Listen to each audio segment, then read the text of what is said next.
नमस्कार, मैं रवि। आज की इस वीडियो में आपको पढ़ाने वाला हूं पटाउ सिंड्रोम रोग के बारे में, जो कि एक जेनेटिक डिसीज है अर्थात अनुवांशिक रोग है। तो सबसे पहले हेडिंग लगा लीजिए बेटा, पटाउ सिंड्रोम।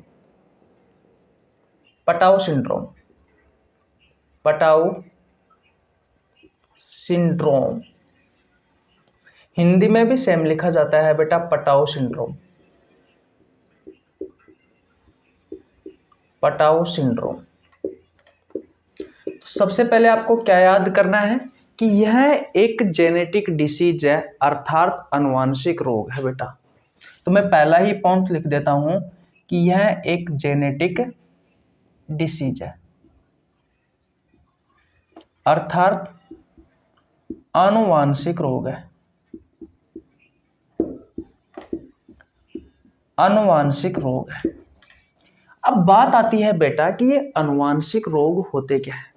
तो ऐसे रोग बेटा जो आपको जन्म के साथ मिले, ऐसे रोग जो आपको बाय बर्थ मिले, ऐसे रोगों को कहा जाता है बेटा जेनेटिक डिसीज अर्थात अनुवांशिक रोग। ये ऐसे रोग होते हैं बेटा जो एक पीढ़ी से दूसरी पीढ़ी में चलते रहते हैं, जैसे कि दादाजी से पापा में आया, पापा में से हम में आया और हमसे हमारे बच्चों में चला जाएगा। यानी कि पीढ़ी दर पीढ़ी चलने वाली बीमारी है। और ऐसी बीमारी बेटा जो एक पीढ़ी से दूसरी पीढ़ी में चलती है, ऐसी बीमारियों को कहा जाता है जेनेटिक डिसीज अनुवांशिक रोग। इन बीमारियों का कोई इलाज नहीं होता, इन्हें सिर्फ दवाइयों की सहायता से कंट्रोल किया जा सकता है। जब इंसान की मृत्यु होती है तभी बेटा इन बीमारी से छुटकारा मिलता है। अब बात आती है कि बीमारी पैदा कैसे होती है। जब हम माँ के पेट में होते हैं, जिस समय हमारे शरीर का निर्माण हो रहा होता है, आप सभी को पता है हमारा शरीर बहुत सारी कोशिकाओं से मिलकर के बना हुआ होता है। तो जब हम माँ के पेट में रहते हैं तो हमारे शरीर की बहुत सारी कोशिकाओं का निर्माण हो रहा होता है। जिस समय बेटा कोशिकाओं में पाए जाने वाले गुणसूत्र और जीन में अगर कोई प्रॉब्लम हो जाती है तो बेटा आपको जेनेटिक डिसीज यानी कि अनुवांशिक रोग देखने को मिलते हैं। कब? जब हमारी कोशिकाओं में गुणसूत्र और जीन में कोई प्रॉब्लम हो जाए तब बेटा आपको जेनेटिक डिसीज होगा, तब आपको अनुवांशिक रोग होगा। यानी कि पटाउ सिंड्रोम के बारे में बात कर रहे हैं तो बेटा ये बीमारी हमें जब भी उत्पन्न हुई है जब हमारे गुणसूत्र और जीन में कोई प्रॉब्लम हुई होगी तब। तो बेटा इस बीमारी के बारे में जानते हैं कि इस बीमारी में क्या होता है। देखिए, पटाउ सिंड्रोम मैंने कहा कि एक जेनेटिक डिसीज है, यानी कि अनुवांशिक रोग है, आपको जन्म के साथ मिलता है। याद रखना दोस्तों, ये बीमारी लड़के व लड़कियों में समान रूप से होती है। याद रखना, ये ऑटोसोम जो गुणसूत्र होते हैं या ऑटोजोम गुणसूत्र होते हैं, ऑटोजोम जो क्रोमोजोम होते हैं बेटा, उनमें प्रॉब्लम के कारण ये बीमारी पैदा होती है।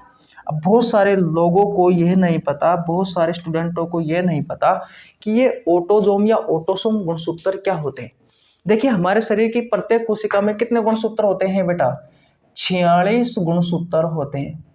कितने गुणसूत्र होते हैं? 46 गुणसूत्र होते हैं, सिर्फ शुक्राणु और अंडाणु को छोड़ करके। ये 46 जो गुणसूत्र होते हैं बेटा, ये दो भागों में बटे हुए होते हैं। एक होता है ऑटोसोम गुणसूत्र, यानी कि गुणसूत्र दो प्रकार के होते हैं, एक होता है ऑटोसोम और एक होता है बेटा एलोसोम। ऑटोसोम गुणसूत्र ऐसे गुणसूत्र होते हैं बेटा जो लड़के व लड़की में समान होते हैं, लड़के व लड़की में समान होते हैं। और एलोसोम गुणसूत्र ऐसे होते हैं बेटा जो लड़के व लड़की में अलग अलग होते हैं, जो लड़के व लड़की में अलग अलग होते हैं। लड़के व लड़की में जो गुणसूत्र समान होंगे ऐसे गुणसूत्रों को ऑटोसोम गुणसूत्र कहा जाता है। लड़के व लड़की में जो गुणसूत्र अलग अलग होंगे उन्हें एलोसोम गुणसूत्र कहा जाता है। याद रखना, ये टोटल 46 गुणसूत्र होते हैं अर्थात 23 जोड़ी होते हैं। गुणसूत्र बेटा हर हमेशा जोड़े में होते हैं, इस बात का आपको ध्यान रखना है। अगर जोड़े में गुणसूत्र नहीं है तो उसका मतलब यह है कि आपको जेनेटिक डिसीज, आपको अनुवांशिक रोग है। तो हर हमेशा गुणसूत्र जोड़े में उपस्थित होते हैं। तो जो ऑटोसोम गुणसूत्र होते हैं बेटा, ये 22 जोड़ी लड़के व लड़कियों में समान होते हैं अर्थात 44 नंबर में, यानी कि संख्या में बेटा 44 गुणसूत्र लड़के व लड़की में समान होते हैं। और जो एलोसोम गुणसूत्र है बेटा, ये एक जोड़ी ही होते हैं जो लड़के व लड़की में अलग होते हैं, अर्थात दो होंगे बेटा। लड़के में कौन से पाए जाएंगे? तो लड़के में पाया जाएगा X और Y और लड़की में कौन कौन से पाए जाएंगे? तो लड़की में पाया जाएगा X और X। और इन्हीं गुणसूत्रों को बेटा लिंग निर्धारक गुणसूत्र भी कहा जाता है। क्यों कहा जाता है? क्योंकि लड़का होगा या लड़की होगी, ये बेटा एलोसोम गुणसूत्र ही डिसाइड करते हैं। इस वजह से इन गुणसूत्रों को लिंग निर्धारक गुणसूत्र भी कहा जाता है। आपके एग्जाम में डायरेक्ट पूछा जाता है कि निम्न में से लिंग निर्धारक गुणसूत्र कौन सा है, तो आपको आंसर में देना है बेटा एलोसोम। ये लिंग निर्धारक गुणसूत्र होते हैं। और बेटा जो पटाव सिंड्रोम जो बीमारी है, ये लड़के व लड़की में समान रूप से हो रही है, तो उसका मतलब बेटा लड़के व लड़की में समान गुणसूत्र कौन से हैं? ऑटोसोम गुणसूत्र है। तो इन्हीं ऑटोसोम गुणसूत्रों में प्रॉब्लम के कारण ये बीमारी होती है। अब ऑटोसोम गुणसूत्रों की संख्या कितनी है? 22 जोड़ी है। तो बेटा प्रत्येक जोड़ी में 2 गुणसूत्र होंगे। भाई प्रत्येक जोड़ी में 2 गुणसूत्र होंगे। तो इसमें होता क्या है बेटा, जो 13वीं जोड़ी होती है, उस 13वीं जोड़ी में एक गुणसूत्र आकर के ऐड हो जाता है। उस 13वीं जोड़ी में बेटा एक गुणसूत्र आकर के ऐड हो जाता है, जिससे क्या होता है, 13वीं जोड़ी में बेटा 3 गुणसूत्र हो जाते हैं। और टोटल जो गुणसूत्र होते हैं एक कोशिका में वो 46 होते हैं। तो यहाँ पर बेटा टोटल जो गुणसूत्र हो जाएंगे वो बेटा 47 हो जाएंगे। और इस एक अन्य गुणसूत्र आकर के ऐड हुआ है, इस एक अन्य गुणसूत्र आकर ऐड होने से उस बच्चे में क्या क्या लक्षण देखने को मिला है बेटा, तो वो लक्षण भी लिख लीजिए, वो सिम्टम्स भी लिख लीजिए, क्योंकि यहाँ से आपके एग्जाम में क्वेश्चन पूछे जाते हैं। जो बच्चा पैदा होगा बेटा उसके होठों पर कट होगा। होठों पर क्या होगा? कट होगा। और बात करें तो भैया वो बच्चा है उसमें पाचन भी नहीं होगा, उसमें एंजाइम्स बनते ही नहीं है। तो बेटा ऐसा जो बच्चा होता है वो ज्यादा दिनों तक जिंदा नहीं रह पाता है। ठीक है, तो ये रोगी में सिम्टम्स देखने को मिलते हैं। ये होता है बेटा आपका पटाव सिंड्रोम। ये हो गया बेटा आपका पटाव सिंड्रोम। और पटाव सिंड्रोम के बाद में लास्ट एंड फाइनल हमारा एक और बचा है बेटा जेनेटिक डिसीज में Edward syndrome.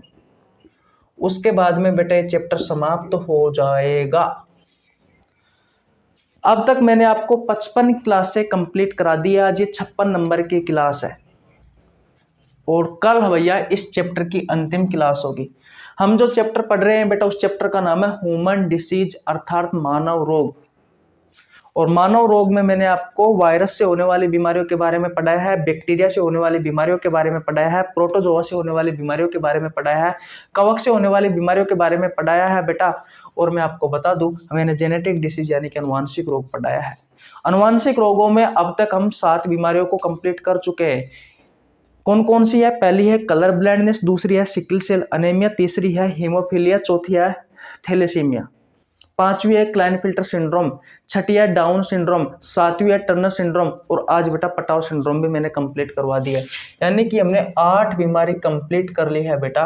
Last and final हमारी बचेगी कल एडवर्ड सिंड्रोम। समझ में आ गया? ओके, स्क्रीनशॉट ले लीजिए। महत्वपूर्ण सूचना है, अगर आप रेलवे की तैयारी कर रहे हो और बायोलॉजी अगर आपको पढ़नी है बेटा, तो मैंने रेलवे वाले बच्चों के लिए बायोलॉजी का एक स्पेशल बैच लॉन्च किया है।